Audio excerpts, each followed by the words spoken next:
Hi everyone, and welcome back to Dark Souls. As you can see, we're right where we left off. Just dropped off at the Firelink Shrine, the first area we visit in Lordran, by the giant crow that I'm not sure you could really see before because the screen is a little darkened, but you can definitely see him now. He's just past that tree, perched up there, turning his head, looking around. The first thing we definitely want to do is to level up. So what the game was trying to tell us to do when we ended the first episode. I'm going to quickly go through the skills, but I won't give too much time because I want this episode to be a lot less heavy on the explaining and maybe get some more actual gameplay. The last episode was really, explaining and just getting into the game, really, watching cutscenes. So I want this one to have a lot more action. Vitality determines HP. It's pretty self-explanatory. Attunement, we talked about last time, determines the number of spell slots we have. When we get more spells, we can carry more with us if our attunement's higher. Endurance determines our stamina, which we talked about last time as well, the green bar on the top left, which gets whittled away by blocking or even attacking. Our equipment load, which we also talked about last time, which is something that determines how much gear we can carry, how heavy the gear we can carry can be, and we can still allow us to move around pretty well, roll more quickly, dodge out of the way, that kind of thing. And resistance to bleeding, which bleeding is an effect that you can have put on you by certain weapons, certain creatures, and it'll just slowly whittle down your health. Strength, which we talked about almost immediately last time, was the parameter required to wield powerful weapons and also boost weapon attack. So we need a high strength to wield certain weapons, especially the really big weapons, and it also boosts the attack of weapons, especially the weapons that scale with strength and are based around strength, the weapons that strength determines how strong they are. Dexterity is pretty much the same thing, just a different, it's basically the same thing but a different skill. It's dexterity against strength. It's probably pretty self-explanatory. Resistance boosts our defense and resistance to poison, which is another effect that we can have put on us, kind of like bleeding. It's, again, pretty self-explanatory, a poisoning effect. Intelligence, parameter required to wield sorceries, and also boost sorceries and magic weapons. So that's, again, pretty much the same as dexterity and strength, just a different type of offense. So this deals with our spells, as opposed to dexterity and strength, which deal with physical weapons. And faith, which is the last of the four that scale on any weapons. Parameter required to cast miracles, also boosts miracles and divine weapons. So weapons that have a divine enchantment on them will often scale with faith, so they'll do more damage, and this also boosts the damage that any offensive miracles that we pick up will do. And we have humanity down here at the bottom, but we'll get to that in just a few minutes. So for now, we can level up. We can actually level up a few times, and because I'm going with a strength-based character, and a lot of the weapons I use will scale with strength, I want my strength to be pretty high, so I'm going to level it up 2 times, and we get enough for 1 more, it looks like. And I think I'm going to go with endurance, because I'm also going to be wearing heavy armor, and I don't want to be weighed down too much by that. So we're going to confirm that, and as you can see now, we've got 14 strength and 12 endurance. We're up to level 4, so that's that. And you might have noticed there's a guy over here. Well, what do we have here? You must be a new arrival. Let me guess. Fate of the undead, right? Well, you're not the first. But there's no salvation here. You'd have done better to rot in the undead asylum. But too late now. Well, since you're here, let me help you out. There are, actually, 2 bells of awakening. One's up above in the undead church. The other is far, far below, in the ruins at the base of Blight Town. Ring them both, and something happens. Brilliant, right? Not much to go on, but I have a feeling that won't stop you. So, off you go. It is why you came, isn't it? To this accursed land of the undead?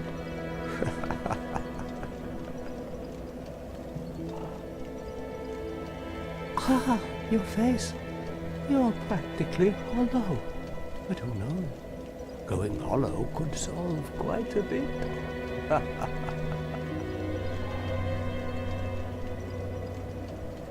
What? Restoring your humanity? Well, there are a few ways to go about it. Collect it bit by bit from corpses.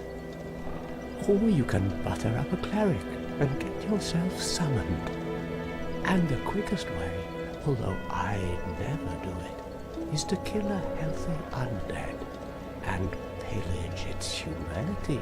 Coveting thy neighbor is only human, after all.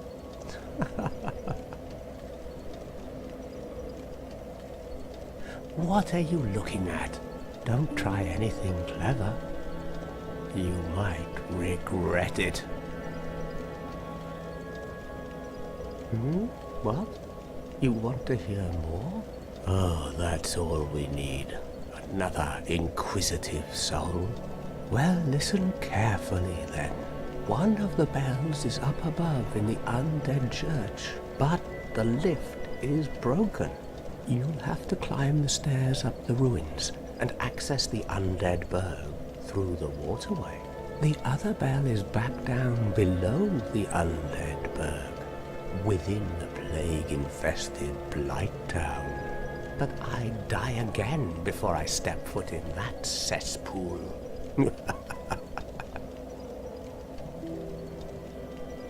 Bloody hell, what is it now? You ask too many questions. Alright, so that's pretty much all that guy's going to tell us. Definitely some interesting stuff, especially if it's your first time in the game. That's after Oscar back in the asylum. This is the first real direction that we get. He's talking about the Bells of Awakening, the two Bells of Awakening, we find out. One being up above in the Undead Burg, and one down below in Blight Town. And we know that we're supposed to ring them. Originally Oscar told us to ring the Bell of Awakening, but now we know there are two, so that's some direction for us. Kind of see the up above that he was talking about, the waterway is actually right there, that's with the arches, so we'll need to go in there eventually, but not quite yet. You might have noticed that there's a ghostly apparition here that keeps appearing of a knight, or some character looks kind of like a knight. That is actually another character playing the game at the same time we are, and that's how you kind of get some interaction with other people playing the game. It's not an online game in the traditional sense, but you see the ghosts, as it were, of other players, either standing at a bonfire or even just running past you. You might have seen them last episode. But you see them from time to time, and that just means that you are connected to one of the servers, and that if you put down your sign, kind of like those runic symbols we saw that were the tutorial hints, you can later on put down a sign that other people can see in their game, and if they interact with it, they can actually summon you into their world to help them fight a boss or complete an area. So that's what that is. That's what those ghosts are. Just want to quickly get that out of the way. The next thing we want to quickly do before we really get going in the game is pick up this item you might have seen before when we were checking out the crow, and that gives us some humanity. So rest of the bonfire, and actually do before that is go into our items, and you see it's already on our pre-equipped list here, so we just hit down on the D-pad to switch from our Estus Flask to humanity, and we can actually hit X to use one. And you'll notice that in the upper left, the number has changed from 00 to 01. It means we have one humanity. And we go into the bonfire, go down to reverse hollowing, and offer humanity to reverse the hollowing. So that humanity that we just used is offered to the bonfire. And now if we stand up and turn around, you can see that we actually are human now. We appear human, just as we looked when we were creating our character. So we're not hollowed anymore. And we'll switch back to our Estus Flask. And with this, oh, there's another one of the ghosts I was talking about. This looks like this guy chose one of the, that class at the bottom. I can't quite remember what it's called right now, but the one that just isn't armed with anything, had all 11s for stats. Looks like what he chose, and there's that knight again. But just so you know what those things are. Humanity, restoring our humanity and returning to this to look like a human not only allows us to summon other people, like I was talking about, and be summoned, but it also boosts our item discovery. So if we're farming for a specific item, killing a lot of enemies, trying to get something specific, it'll boost the chances of our finding that by quite a bit, actually. And the more humanity we have, on top of being human, the more that item discovery will be boosted. So, just human now for the sake of showing you what it looks like, explaining what it does. But right now what I'm going to do is just quickly run through this area. There's actually one more NPC up here we can talk to, so I'll do that first. Hello there. I believe we are not acquainted. I am Petrus of Firelink. Have you business with us? If not, I prefer to keep a distance, if possible. Hello there. I realize that I have requested that we retain our distance, but I also want you to know that it is not meant in ill will. Here, take this, as a token of peace. No, go ahead. It's for you. Oh my, you again. Oh, I know. How about this? I have to await my companions here anyway. So what if I were to teach you some miracles? Would that please you? Very well. Then first, a covenant with the gods.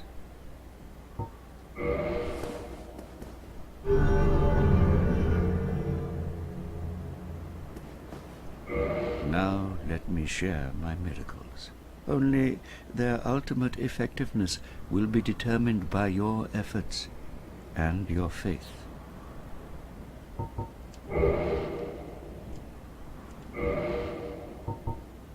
My companions are Milady and her young knights. She is young, but burdened by an undead mission. We are her defenses, to keep her from harm. An undead mission? Regrettably, I cannot share that with you. But you are my pupil. Perhaps if you show your faith. I'm afraid that may be difficult, for our missions are sacred. I'm afraid that may be difficult. Okay, so that's all that guy's going to tell us. Like he said, he will actually sell us miracles that we can use. You can see him here listed. Not only can we not afford any of them right now, but we're not really interested in them. Come again. The It's not really effectiveness the type of of the character we're going teachings to be playing. depend upon your faith. So he's done talking now. He also allowed us to enter our first covenant, which, see, entering the covenant of the gods. I believe, yes, the Way of White. You can see at the top on the left. That's our current covenant. And covenants will give you certain boosts in the game and will allow you to interact with certain characters and gain certain skills, certain spells. And they all differ pretty greatly, and we'll explain more if we find one that we want to actually enter. Way of White, that one, just do it by default when we're talking to that guy. But right now, what I'm going to do is run around this area and grab some of the items that I know are here, just some that might help us out that are worth grabbing. So, won't be too heavy on the explanation right now, but like I said, they are worth grabbing, especially early on, at least I think so. And I am going to try to cut back on the explanation this episode, maybe have a little more action. So, hopefully we can get more done, rather than just standing around talking to NPCs and watching cutscenes. Which it's important to set up the story early on, but once we get going, hoping things will just be already explained. We do them in these first couple episodes, and we can just tear through some actual content. So you have a bunch of items there. Not too many of them are very important. At least I don't find myself using them too often. But the one that will be important is this, the Homeward Bone. Return to last bonfire rested at. And that's basically what it sounds like. Bone fragment reduced to white ash. Return to last bonfire used for resting. Bonfires are fueled by bones of the undead. In rare cases, the strong urge of their previous owners to seek bonfires enchants their bones with a homeward instinct. And using these bones, these homeward bones, anywhere we are, will actually exactly what it sounds like. It returns us to the last bonfire we rested at. So, kind of a way out of a dangerous area to get back to a safe haven. And now we're going to drop down here, which isn't an area we really want to be in right now. You can see skeletons forming, so I'm going to do a lot of running. We can't actually do too much damage to these skeletons. They can do a lot of damage to us. And what's worse, with the weapon we have now, because we would need a divine weapon to actually keep them down, they will continue to reform. They won't stay down. And you can see an even bigger one forming right there. So we're going to try and run past them. Okay. Oh, we actually got hit right there. And it won't be too big of a deal if we die here. Just trying to grab these items, because we'll just respawn at the bonfire, which is right up the hill. But, oh, we managed to get away. So, that's not always the case. And you can see the crow quite a bit closer right here. But those skeletons may still be behind us, so we're going to keep running. There's an item around here. Drop down, shimmy along the edge here, little shortcut, and that will bring us back to the bonfire. So there are some items we grabbed. You can see another one of the bloodstains I was talking about in the last episode. Oh, accidentally him. And if we touch it, you can see the ghost of a player who died recently and left that bloodstain. And you can see he died right there. More than likely, he was trying to fight this guy. And early on, this guy can be pretty tough to beat. You can fight him later in the game, excuse me, but you don't even have to. He gives a few souls, but we're not going to bother him. We're going to rest at the bonfire to get our health back and save after we got those items. And now we're going to run down these stairs, and this is just a pretty standard path, a standard series of things that I do at the beginning of the game just to get myself set up. So, just going to blow through this as quickly as I can. Go through here, take this lift down.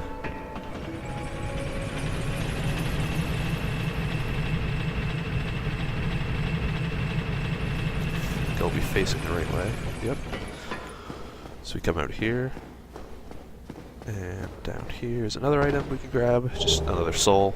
And you can see Soul of a Nameless Soldier, which is different than Soul of a Lost Undead.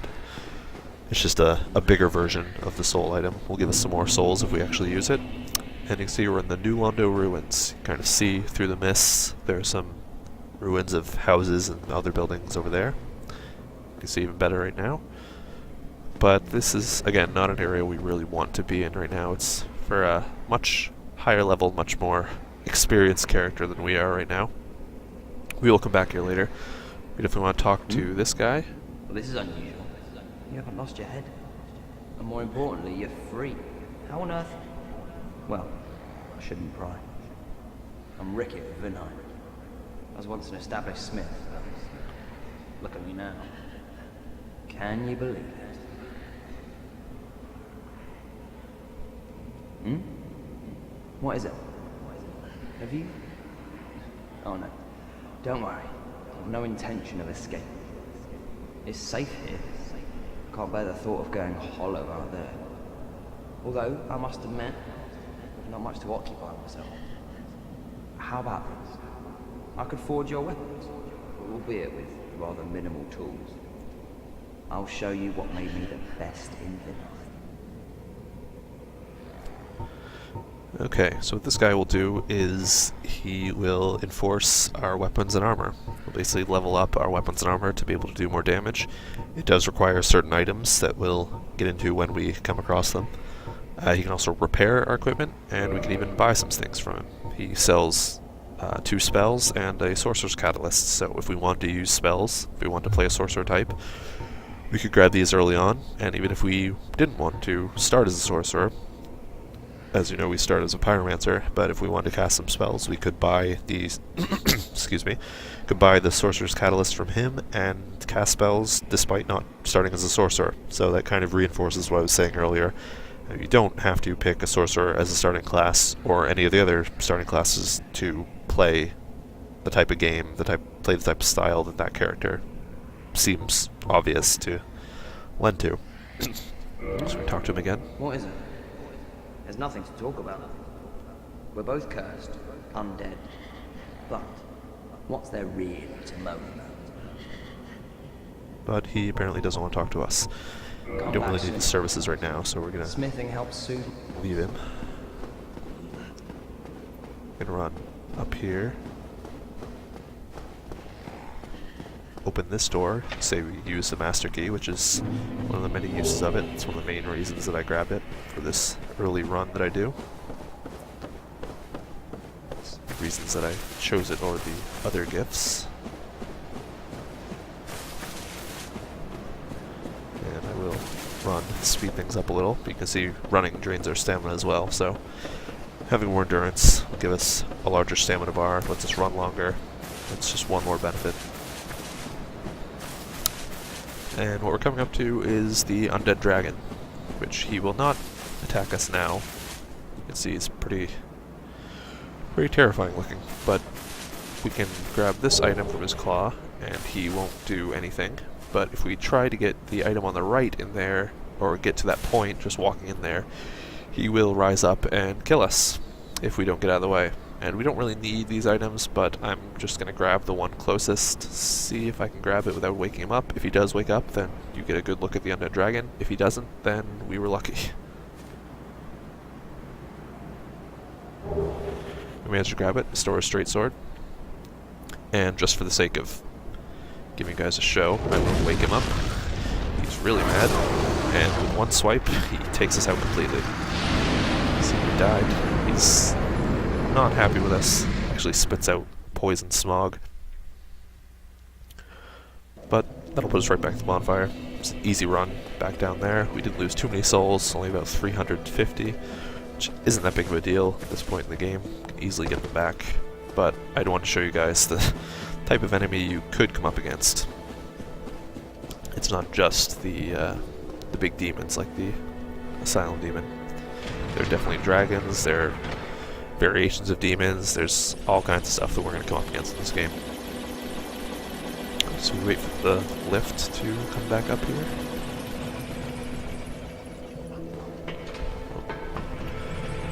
Dogs are at it again today. Might be able to hear them barking in the background. Hopefully they'll calm down. Okay, so we're gonna quickly jump. Roll. It's actually better that we lost those souls, because at least we got something done in the process, showed off the undead dragon, because up here we're actually going to kill ourselves, and you'll see why.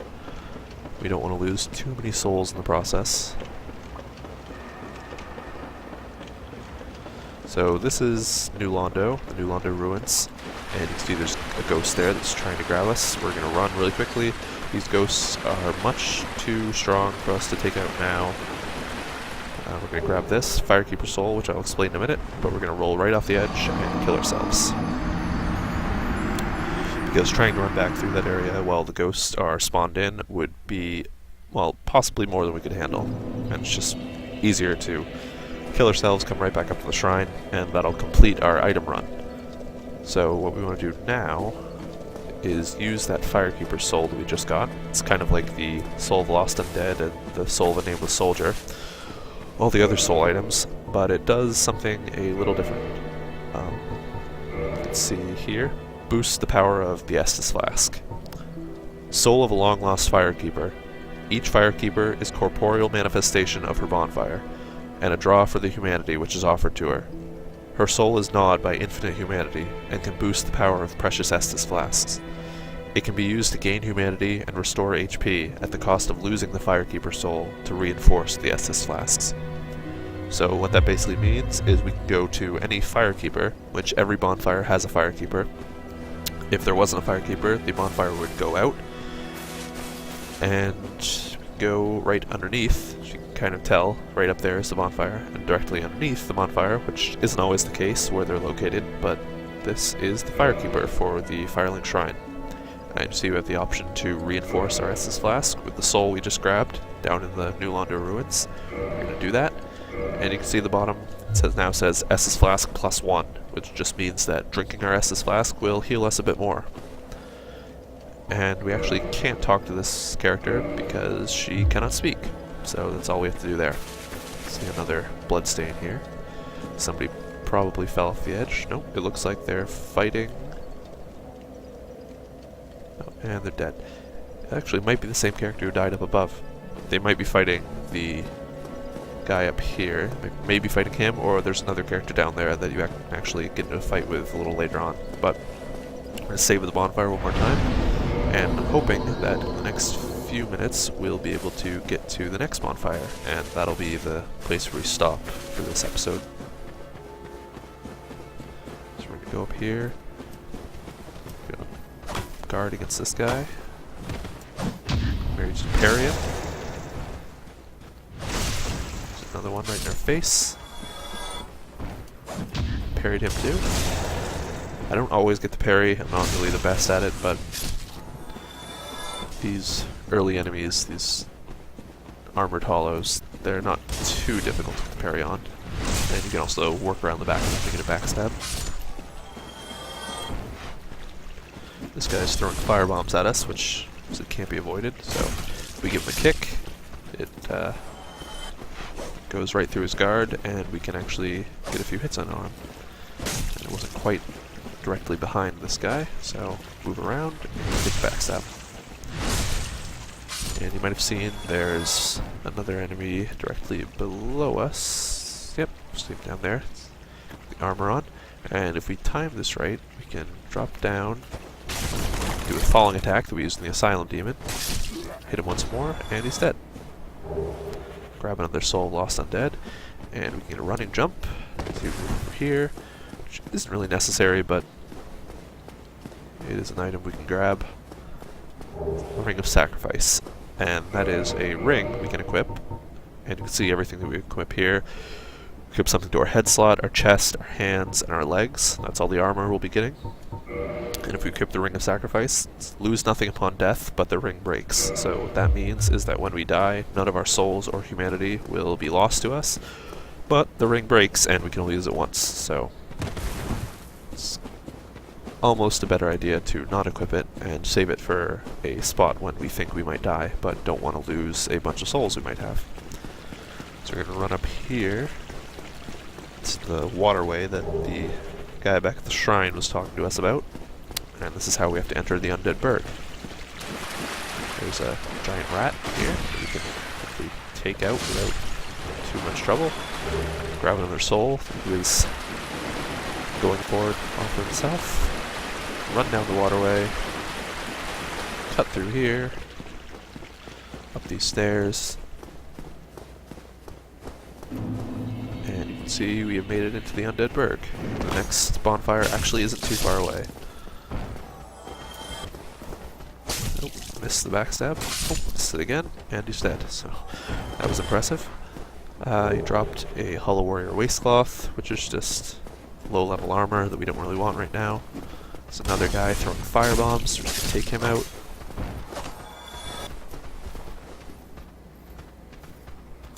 And we missed the parry on that.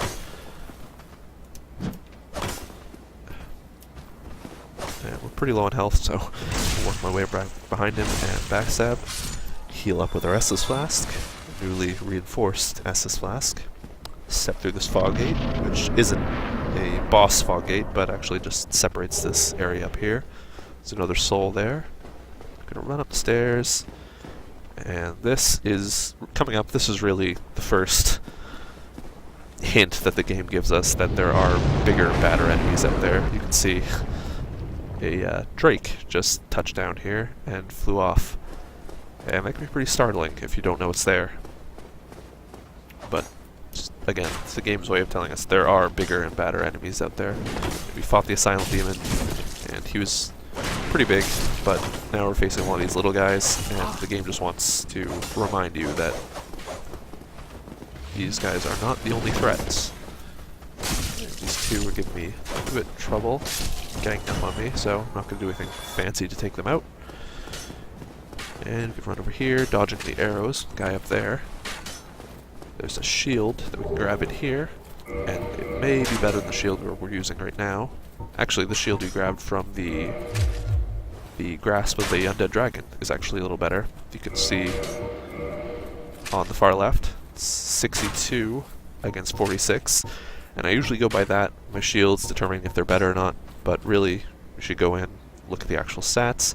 As you can see on the right-hand column, the cracked round shield that we have only reduces physical damage by 65%, 55% magic, 10% fire, and 45% lightning, and it only has a 30 instability. So if we go down to the Dragon Crest shield we're using now, it reduces 100% of physical damage, so if we block successfully and we have enough stamina, that won't do any damage to us if it's a physical attack.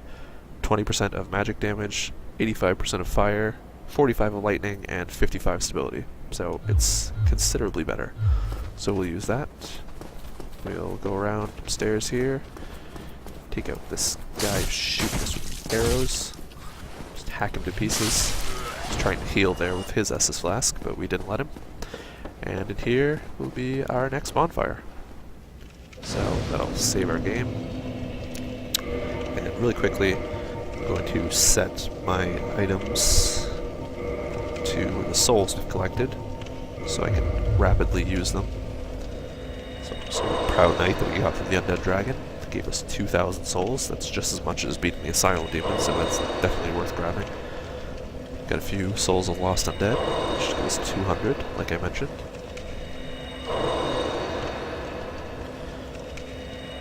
This may seem like it's taking a while, but it's definitely quicker to have them on this little hotkey spot than to go into the inventory each time and click on each one to be used.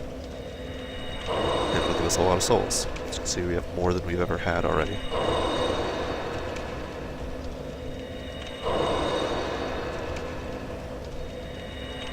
And back to our Estus Flask, so we know we can go in, check if we have any more souls. We have one more, Soul of a Nameless Soldier. And we've got 6,960 souls. So that should level us up quite a bit.